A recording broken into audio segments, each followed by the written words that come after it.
พรีเซนเตอร์ถาดห้างจ้าสวย พรีเซนเตอร์ถาดห้างค่ะมันในสุดลายอีดอก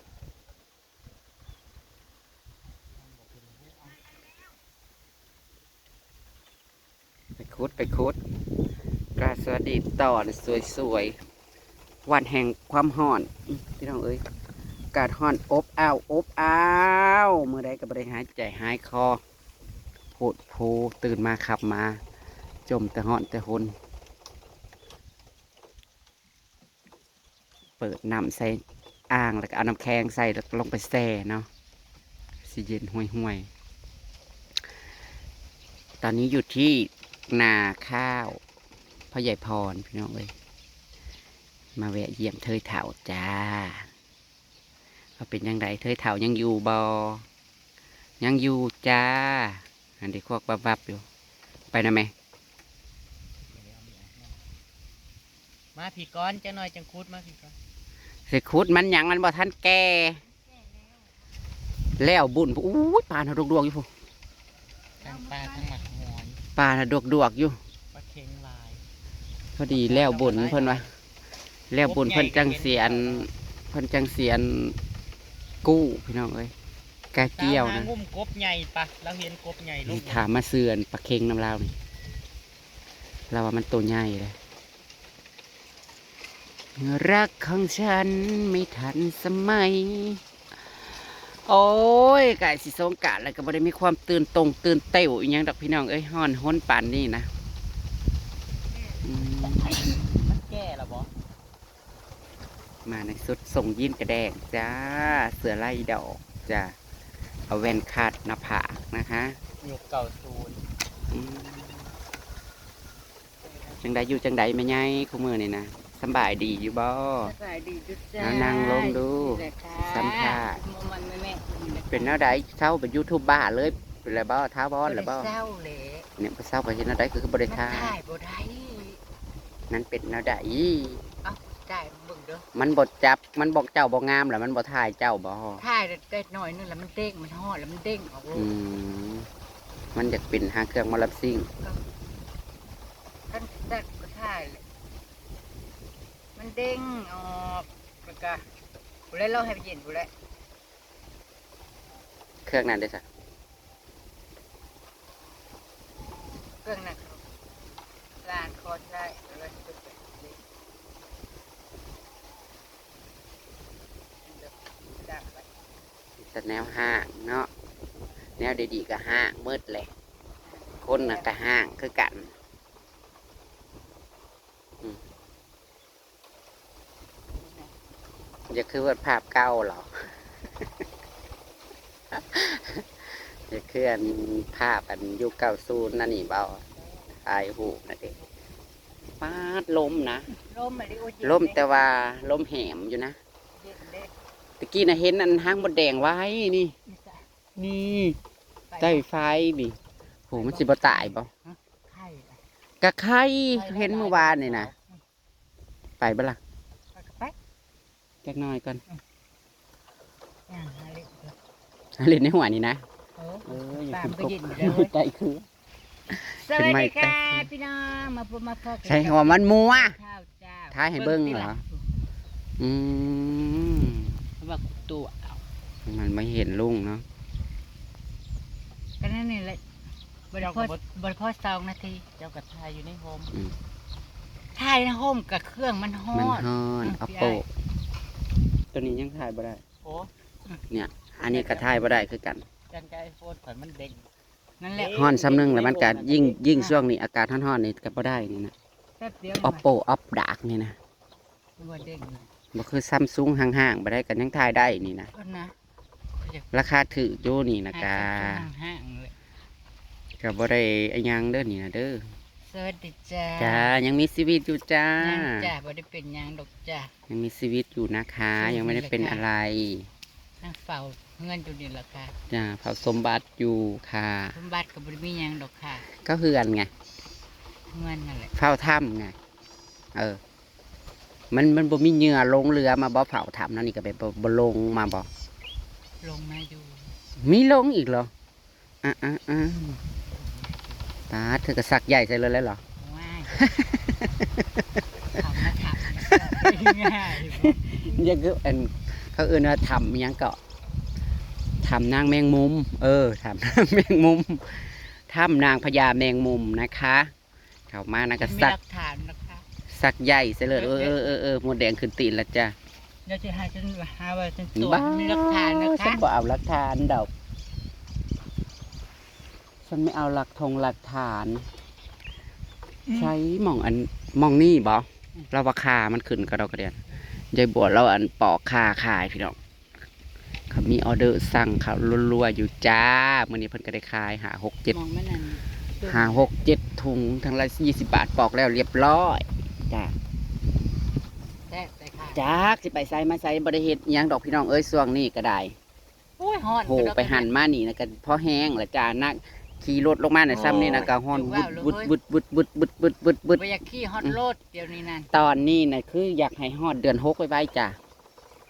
มันเบื่อหนาเบื่อช่วงยามเดือนนี้นะบ่ได้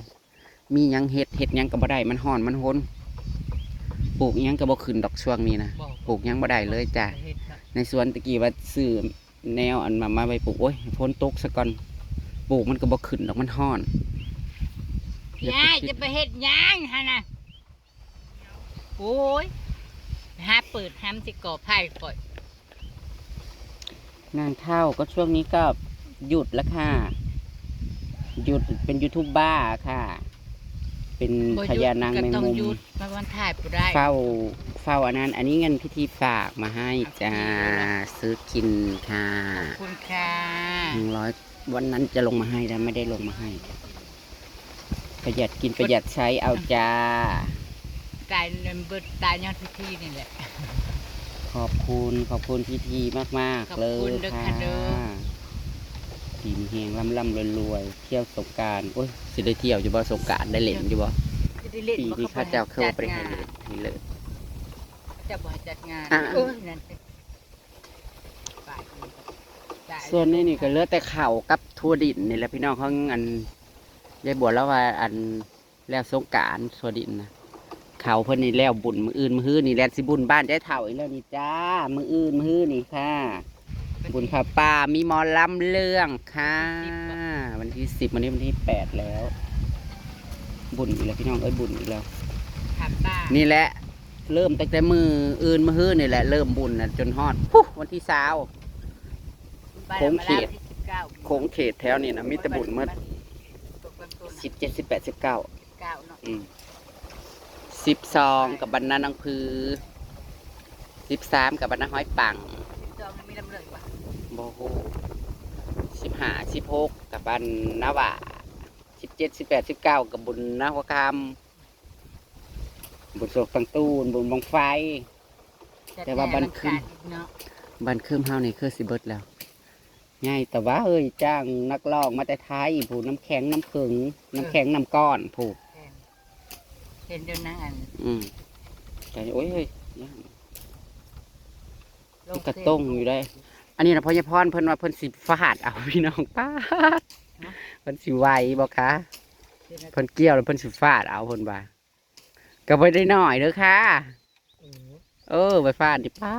ดตีใส่แป้นเอาเนาะตีใส่ไม้เอา คือไว ปลาเค็งนี่นะสิถามแม่อันนี้จับปลาเค็งน้ำเล่านี่มันใหญ่เลยแล้วจุกเจียกอยู่ อุดิถาประเค็งน้ำลายจังสิฝากก็หาเนี่ย ฝากก็สิฝากก็ได้ฝากแนวเป็นบ่มันสิย่างบ่ ดาบ บอเสียผิดแข็งไว้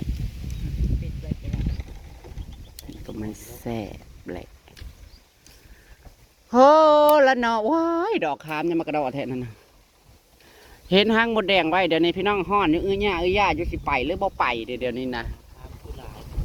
เพราะว่าอันมาหาหน่อไม้หมู่บ้านนี่กับสุภาพเอือดอะไรพี่ขี่รถ ลายบ่ได้บ่ มันกันแต่พอได้ เอา แก่ มาอยู่นี่มันสมัยเย็นแท้ เย็นลม ใช่กลัวอยู่ได้โอเคอยู่ได้มันลมบ่อย ปิกนิกอยู่แบบนี้ ๆลม เอาสาดมา บ่อยๆใกล้ถึงทันว่าสิน เย็นนี่บ่มีไอแดดเลยนี่มาอยู่ตามเพื่อนนั่นฮ้อน บ่ได้ฮ้อน บ่ แต่ ได้ เรื่อง ส เลย ดฮอนตะดึงแล้วเนาะป้าวันอาทิตย์ไปไล่ไป เจ้านะว่าวันอาทิตย์ถึงวันเอียง มันวันอยากจ้ะ ถือบุญบะ เพลงเสียงกับบดีมาไล่สดห้องเพลงเนาะพี่น้อง แล้วตู้น้อยๆที่ข่อยเอาขึ้นมานั่นถ้าอยากละดีอยู่ได้ไม้2 อัน มันสิกุมเฮิงมาเฮ้ยมี กุ ป่าม มือ ยัง มี ไง หยังก็เสียบ เสียบ ไฟ ไปตลอดไม่น่าที่ท่านจะเป็นไร สิมีคนเบิ่งบ่เฮ้ย มี บอกพี่น้องไล่เซิร์ชสิมีคนเบิ่งบ่คู่มือ เฮาก็นั่งเล่นมื้อนี้เดี๋ยวข่อยสิขี่รถมาเอาตู้หน่อย อะไรอยู่นี่บ่ บ่นั่งเล่นนั่ง สิไปอยู่เอาห้ามกระแดง เขาชิไปกับไปเถอะ นี่มันก็มีแต่เดี๋ยวนี้ห้างมันก็ต่ำๆนึงนะนี่ จักโมงเลย ห้างมันก็ต่ำๆแล้วก็ในห่วยนะห้างซ้ำซองกับปั้นนี่นะ 11 โมง 2-3ห้างนะก็พอกินขั้นซ้ำกินนะมันละละ มาห้อยก็หลายๆเด้อ มันตึงเด้อเฮ้ย มันพอดีเตี๋ยเรามามื้ออื่น ฮะ เตี๋ยเรามามื้ออื่นเราสิมาสังหอนเบิ่ง ก็ มัน เตี้ย สูงสิมาเบิ่งมาลำเลืองเราสิมาบุญ เขาใหญ่ยังนะ ใครจะแซกสิมาเบิ่งมาลำเลืองเบิ่งมาลำเลืองลาว อยู่ฝั่งไทยอลังการหนาเบิ่งก็คืออยากเบิ่งพระลำเรือง เอ้า คนไทย ยุก คนไทยเขาเจะอยากมาเบิ่งแบบมันเป็นอะไรมันต่างกันโอ้ ย้อนยุค ความแตกต่างนี่ก็ว่าเรื่อง ก็แตกต่างนั่นแหละอยู่บ้านเฮามันมี เสื้อผ้าหนาแพ้ เสียหนาห้าน เฮามันบ่ทันฮอดใจ มันแตกต่างกันแบบว่า สุดกับเก่ากึก เครื่องเสียงกับ เครื่องเสียงกับ ปานีแจ้งซีอีก คือบ่สอนว่าหมู่บ้านนี่แหละอันพ่อใหญ่ล่ำอยู่เทิงเวทีผู้ลานน่ะอยู่ทางล่างเพราะว่าอีพ่อใหญ่ขอเงินแน่ บัดโซขึ้นไปได้แบบว่าลูกหายเสื้อลูกอยากกินนมหัวอ้าว ปวดคันตัว กันว่าก็ได้ ได้เลยหมด โยไปนั่งคุยหมดคันเฮ้ยเนาะ จักในใจคุยเฮ้ยมันไปทั่วเบิด อุ้ยเสียงกบห้องซุกงูได้น่ะกินบ่แม่นกินกบใหญ่พ่อใหญ่พ่อเน้นบ่จักแล้วว่าซ้ำแมวนี่ ผูกกบกับสัมแมว หมด ไม่จ้าไม่รู้ค่ะ ได้ป่ะเดี๋ยวเขาเอาเป็ดไปแล้วโทรมาดื้อนะ นี่ค่ะได้โทรไปพี่น้องเอ้ยนี่กระซ้ำนี่แหละจ้าไปใส่มาใส่ดอกช่วงนี้ฮ้อนหนบกวนอยู่นี่แหละจะมาเยี่ยมมาเทยเถาค่ะมันมีชีวิตอยู่ค่ะผู้ใดที่ถามหากันดีเด้อค่ะ นางก็ยังอยู่นะคะเราสิไปคู่เอาห้างหมดแดงเอ้าฟังเบิ้งค่ะขั้นบ่เมื่อยคู่เอาแล้วบ่ต้องแย่ให้ตามคลิปหนักแล้วกันพี่ดอกจ้าไปหักล้มได้ยัง จ้า